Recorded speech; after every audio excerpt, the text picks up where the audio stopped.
Candi Borobudur adalah peninggalan Nabi Sulaiman. Nabi Sulaiman alaihissalam adalah seorang utusan Allah yang diberikan keistimewaan dengan kemampuannya menaklukkan seluruh makhluk ciptaan Allah, termasuk angin yang tunduk di bawah kekuasaannya atas izin Allah. Bahkan burung dan jin selalu mematuhi perintah Sulaiman. Menurut Sami bin Abdullah Al-Makhlus dalam bukunya Atlas Sejarah Nabi dan Rasul, Nabi Sulaiman diperkirakan hidup pada abad ke-9 sebelum Masehi, 989 sampai 931 sebelum Masehi, atau sekitar 3000 tahun yang lalu. Sementara itu, Candi Borobudur sebagaimana tertulis dalam berbagai buku sejarah nasional didirikan oleh dinasti Syailendra pada akhir abad ke-8 Masehi atau sekitar 1200 tahun yang lalu. Karena itu, wajarlah bila banyak orang mungkin tertawa kejut, geli, dan geleng-geleng kepala bila disebutkan bahwa Candi Borobudur didirikan oleh Nabi Sulaiman. Candi Borobudur merupakan candi Buddha. Berdekatan dengan Candi Borobudur adalah Candi Pawon, Candi Mendut. Beberapa kilometer dari Candi Borobudur terdapat Candi Prambanan, Candi Kalasan, Candi Sari, Candi Plausan, dan lainnya. Candi-candi di dekat Prambanan ini merupakan candi Buddha yang didirikan sekitar tahun 772 sampai 778 Masehi. Lalu, apa hubungannya dengan Sulaiman? Benarkah Candi Borobudur merupakan peninggalan Nabi Sulaiman yang hebat dan agung itu? Apa bukti-buktinya? Benarkah ada jejak-jejak Islam di candi Buddha terbesar itu? Tentu perlu penelitian yang komprehensif dan melibatkan berbagai pihak untuk membuktikan validitas dan kebenarannya. Namun, bila pertanyaan di atas diajukan kepada Kiai Haji Fahmi Bahsyah, ahli matematika Islam, akan menjawabnya. Benar, Borobudur merupakan peninggalan Nabi Sulaiman yang ada di tanah Jawa. Dalam bukunya Matematika Islam 3, Kiai Haji Fahmi Bahsyah menyebutkan beberapa ciri-ciri Candi Borobudur yang menjadi bukti sebagai peninggalan putra Nabi Daud tersebut. Di antaranya hutan atau negeri Sabah, makna Sabah, nama Sulaiman, buah maja yang pahit, dipindahkannya istana Ratu Sabah ke wilayah kekuasaan Nabi Sulaiman, bangunan yang tidak terselesaikan oleh para jin, tempat berkumpulnya Ratu Sabah, dan lainnya. Dalam Al-Quran, kisah Nabi Sulaiman dan Ratu Sabah disebutkan dalam surat An-Naml ayat 15-44, surat Sabah ayat 12-16, surat Al-Anbiya ayat 78-81, dan lainnya. Tentu saja banyak yang tidak percaya bila Borobudur merupakan peninggalan Sulaiman.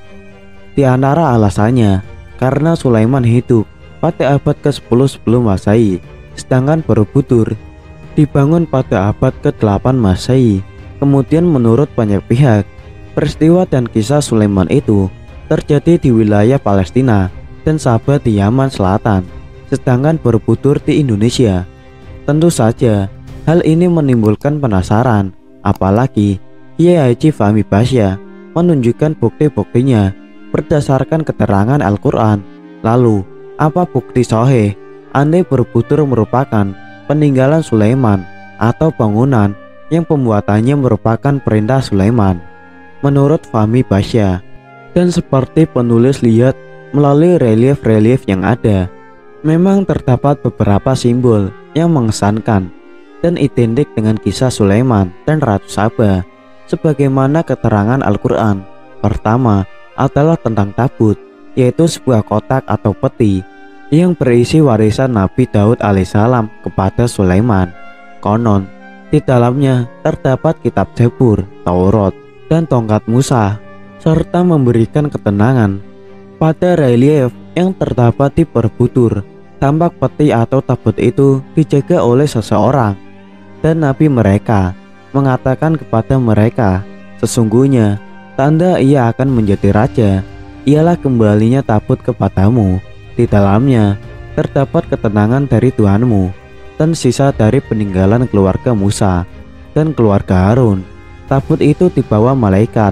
Sesungguhnya pada yang demikian itu terdapat tanda bagimu jika kamu orang yang beriman. Al-Quran Surat Al-Baqarah ayat 248. Kedua, pekerjaan jin yang tidak selesai ketika mengetahui Sulaiman telah wafat. Al-Quran Surat Saba ayat 14. Saat mengetahui Sulaiman wafat, para jin pun menghentikan pekerjaannya di Borobudur. Terdapat patung yang belum tuntas diselesaikan. Patung itu disebut dengan Universitas Solomon. Ketiga, para jin diperintahkan membangun gedung yang tinggi dan membuat patung-patung.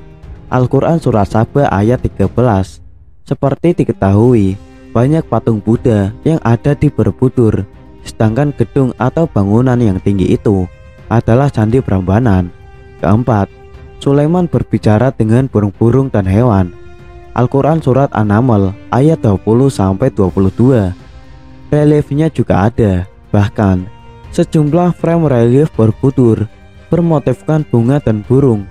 Terdapat pula sejumlah relief hewan lain seperti gajah, kuda, babi, anjing, monyet, dan lainnya. Kelima, kisah Ratu Saba dan rakyatnya yang menyembah matahari dan bersujud kepada sesama manusia.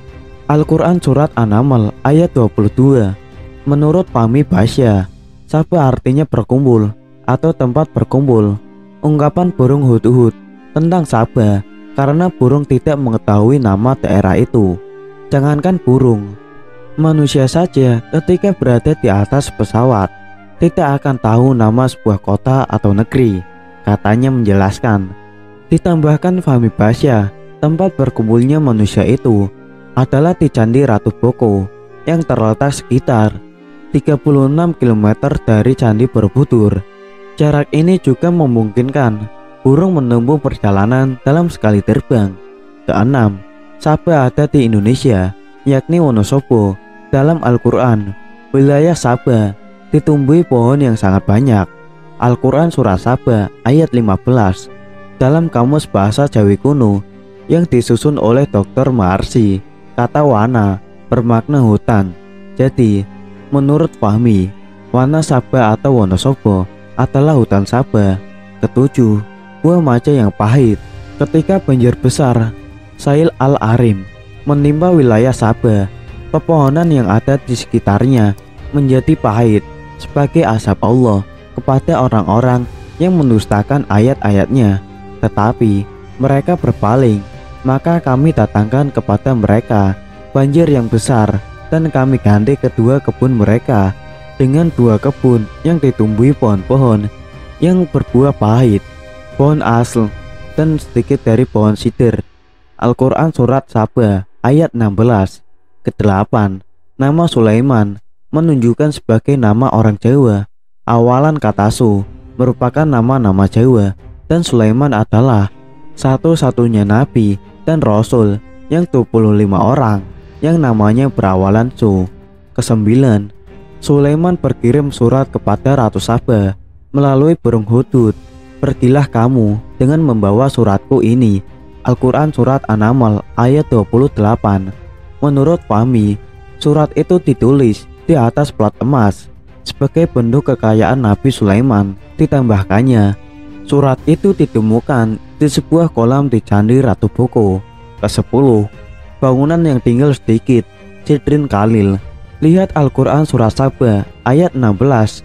Bangunan yang tinggal sedikit itu adalah wilayah Candi Ratu Boko, dan di sana terdapat sejumlah stupa yang tinggal sedikit. Ini membuktikan bahwa istana Ratu Boko adalah istana Ratu Saba yang dipindahkan atas perintah Sulaiman, kata Fahmi menegaskan. Selain bukti-bukti di atas, kata Fahmi, masih banyak lagi bukti lainnya yang menunjukkan bahwa kisah Ratu Saba dan Sulaiman terjadi di Indonesia, seperti terjadinya angin muson yang bertiup dari Asia dan Australia. Al-Quran Surat Saba ayat 12. Kisah istana yang hilang atau dipindahkan. Dialog Ratu Bilqis dengan para pembesarnya ketika menerima surat Sulaiman. Al-Quran Surat An-Naml ayat 32. Nama Kabupaten Sulaiman, Kecamatan Salaman, Desa Salam, dan lainnya. Dengan bukti-bukti di atas, Fahmi Bahsyah meyakini bahwa Borobudur merupakan peninggalan Sulaiman. Bagaimana dengan pembaca? Hanya Allah yang mengetahuinya. Wallahu a'lam.